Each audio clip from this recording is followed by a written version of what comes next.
Hello guys, मेरे द्वारा की गई एक गलती ने पूरे परिवार को ख़त्म कर डाला।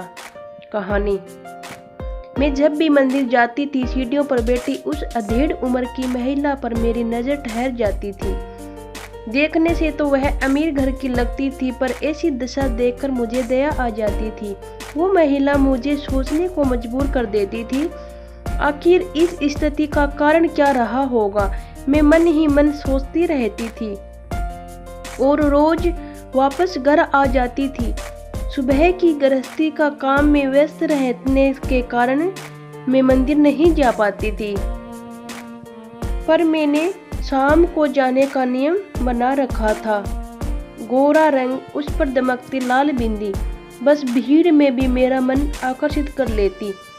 आज हम बच्चे के जन्मदिन की पार्टी में गए थे और पति भी देर से ऑफिस में ही खाना खाकर आने वाले थे, तो मैंने भी 2 लोगों का खाना पैक किया और मंदिर की तरफ जल्दी ईश्वर के दर्शन के बाद नीचे सीढ़ियों से उतरी। उस महिला को मैंने एक पेड़ के छांव में चलने की ओर इशारा किया। पहले तो वह थोड़ी मुस्कुराई, फिर मैंने खाने की ओर इशारा किया तो वह मेरे साथ आ गई। मैंने साफ पानी से उनके हाथ धुला दिए और उसकी और मेरी थाली लगा दी थी और उसे खाने का आग्रह किया, पर वह चुप रही। मैंने फिर जोर दिया कि आप खाना खाइए, मैं उसके लिए खाना बनाकर लाई हूँ। वह कुछ देर चुप रही, फिर बोली, खाना खिला रही है, मैं भी औरों की तरह भीख मांगकर खा लूँगी। आप दया क्यों दिखा रहे हैं? मैं आपका खाना नहीं खा सकती। उसने साफ मना कर दिया था, जबकि उसके चेहरे से तो लग रहा था कि वह काफ़ी भूखी है। मैंने उसे कहा, मैं रोज मंदिर आती हूँ और बच्चे भी घर नहीं थे, तो मैंने सोचा कि आपके साथ ही खाना खा लूँ, इसीलिए मैंने आपके साथ खाने का सोचा। आप मना मत कीजिए, छोटी बहन मानकर मैं आपको प्यार से कुछ खिला रही हूँ, तो आप मुझे मना न करें और मेरे साथ खाना खा लो। दोबारा मेरी बात को टाल नहीं सकी, बड़े मज़े से खा रही थी। खाना खाते खाते उनकी आंखें भर आई और वह बोली, इतना अच्छा खाना तो बहुत वर्षों बाद खाया है। मैंने पूछा, आप कुछ काम क्यों नहीं करती हो? इस तरह भीख मांगना तो आपको शोभा नहीं देता है।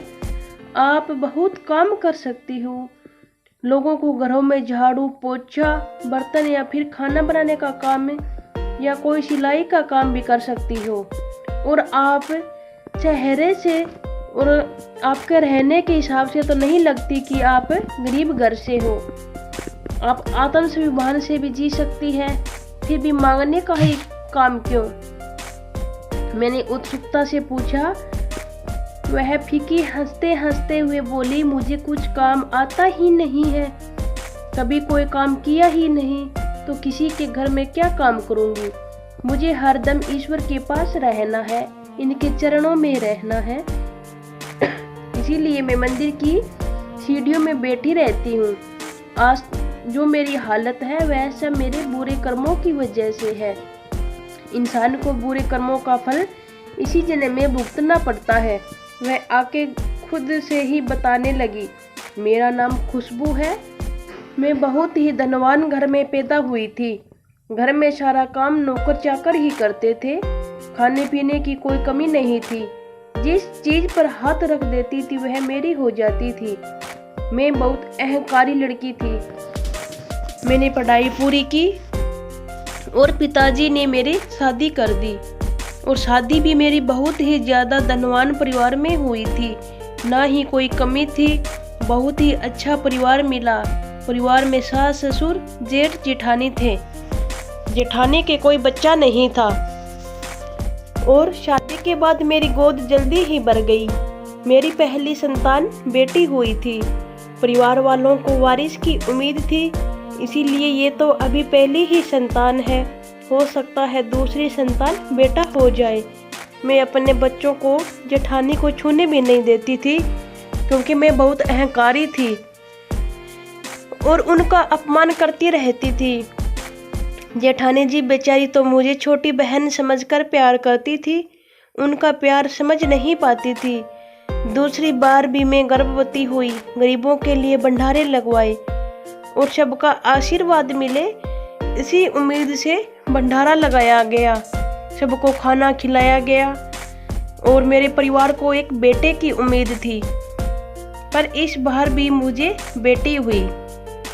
परिवार वालों का रवैया बदलने लगा और मैंने उम्मीद नहीं छोड़ी। तीसरी बार भी जब मैं गर्भवती हुई तो इस बार आखिरी उम्मीद थी कि बेटा होगा, क्योंकि मेरा शरीर कमजोर हो गया था और डॉक्टरों ने आगे बच्चा करने से मना कर दिया था।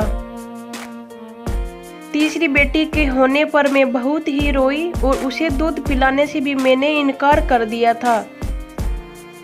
पर इनकार करती तो कब तक करती, आखिर एक माँ का मन पिघल गया और मैं उसे प्यार से पिलाने लगी और धीरे धीरे मेरा प्यार उसकी तरफ बढ़ता गया और अच्छे से मैं उसे पालने लगी। इतना पैसा और बड़ा व्यापार जिसे संभालने के लिए कोई वारिस नहीं था, सभी ससुराल वाले चिंता करने लगे। एक दिन अचानक सुबह जेठानी जी का जी घबराया। घर वाले उन्हें अस्पताल ले गए। चेकअप के बाद पता चला कि वह प्रेग्नेंट है। मेरे पैरों के नीचे से जमीन खिसकने लगी। मैं बिल्कुल खुश नहीं थी। जो पूजा पाठ हवन बेटा होने के लिए मेरे लिए करवाए गए थे, उनका फल उनको मिलने वाला था। मुझे लगा अगर उनको बेटा हो गया तो परिवार में मेरी इज्जत कम हो जाएगी। अब उनका होने वाला बच्चा मेरी आंखों में चुभने लगा। मुझे उनसे जलन होने लगी। परिवार वाले उनको प्यार करते और मैं मन ही मन जल कर रह जाती। मैं बस अब उनका बुरा सोचने लगी थी। काश इनका पैर फिसल जाए, इनका बच्चा गिर जाए, यह पैदा ही नहीं हो या पैदा हो तो इन्हें भी बेटी ही हो। मैं मन ही मन उनका बुरा सोचने लगी। उनका खिलता चेहरा मेरी आंखों में चुभता था। परिवार में वैसे भी मेरी इज्जत कम हो गई थी क्योंकि मेरी 3 बेटियां हो गई थी। पर अगर उनको बेटा हो जाएगा तो मेरी कोई कदर नहीं होगी। मैं यह सोचकर मन ही मन जल रही थी और यही सोच रही थी। मैं ईश्वर से रोज प्रार्थना करती थी कि किसी भी तरह से यह बच्चा इस दुनिया में नहीं आना चाहिए। मैं भूल गई थी कि ईश्वर तो सबका भला ही करता है और मैं उनसे बुरे के लिए प्रार्थना करती रहती थी तो वह इसे कैसे स्वीकार करते। जैसे जैसे इनकी डिलीवरी के दिन नज़दीक आ रहे थे, मैं वैसे वैसे परेशान हो रही थी। एक सुबह अचानक उठी तो पता लगा कि उनको बेटा हो गया है।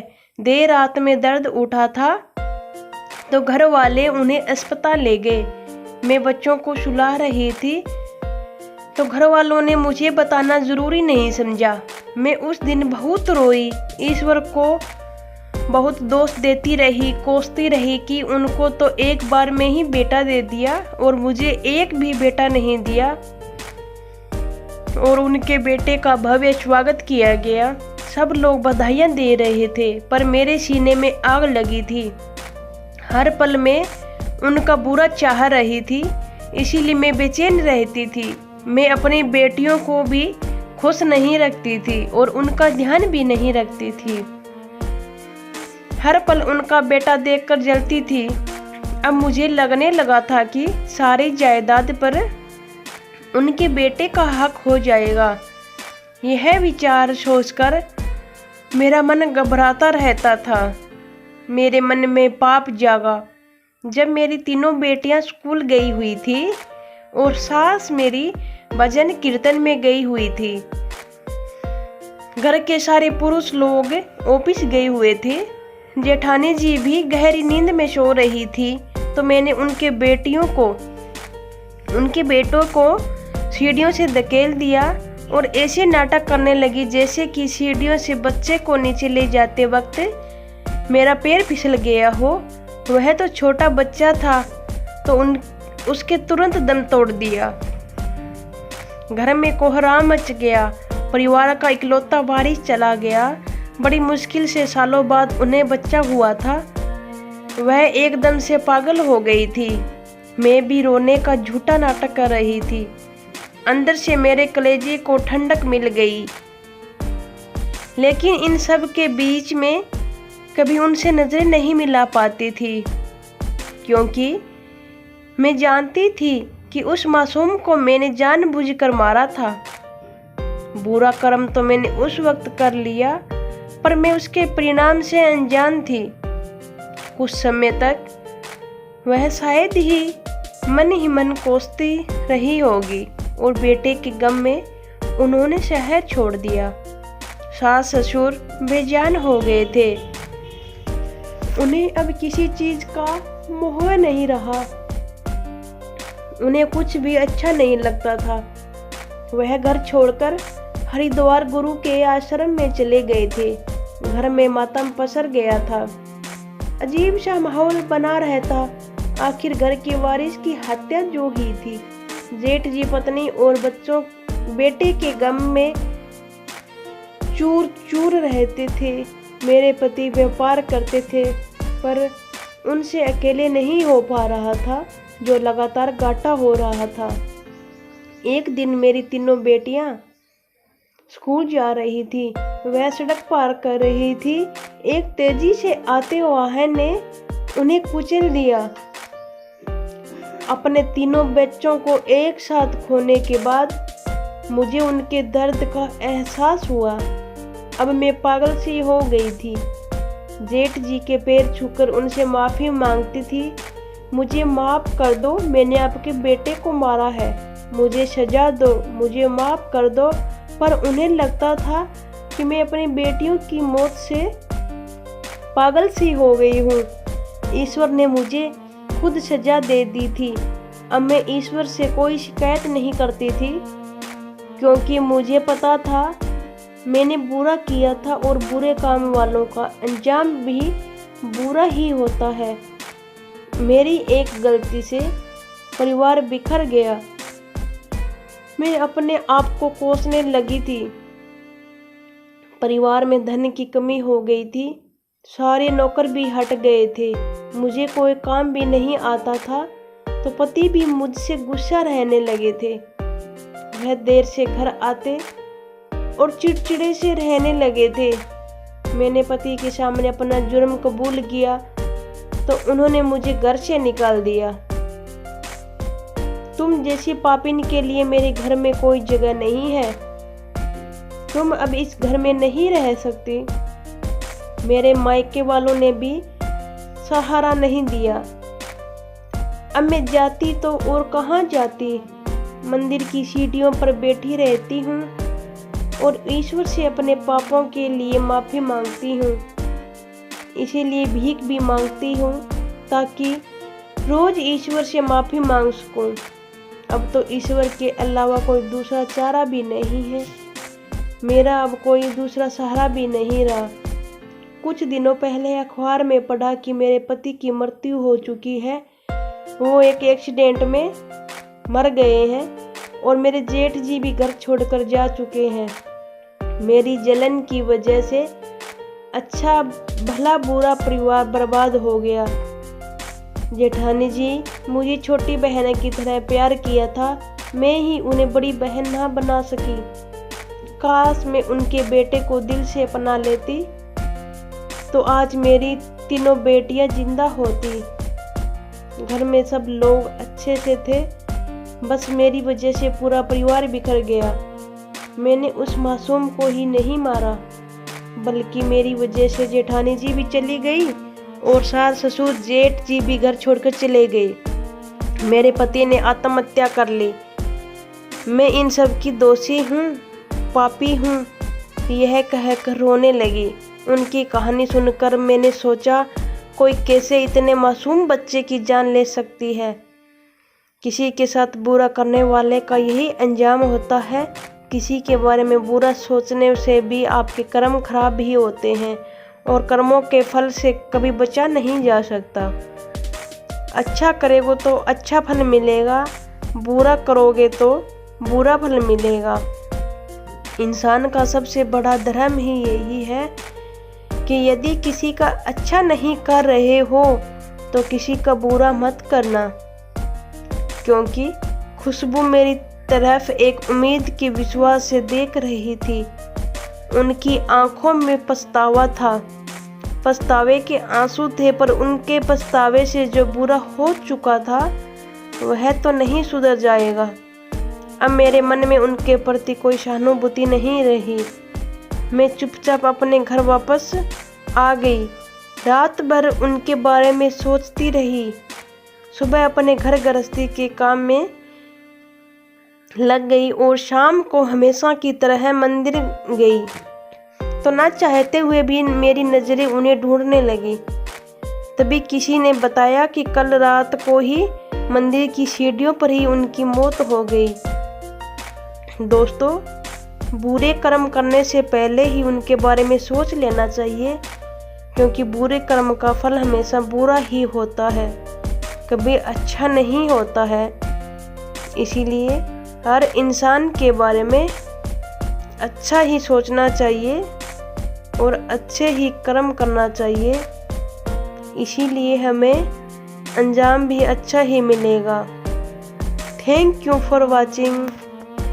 Please subscribe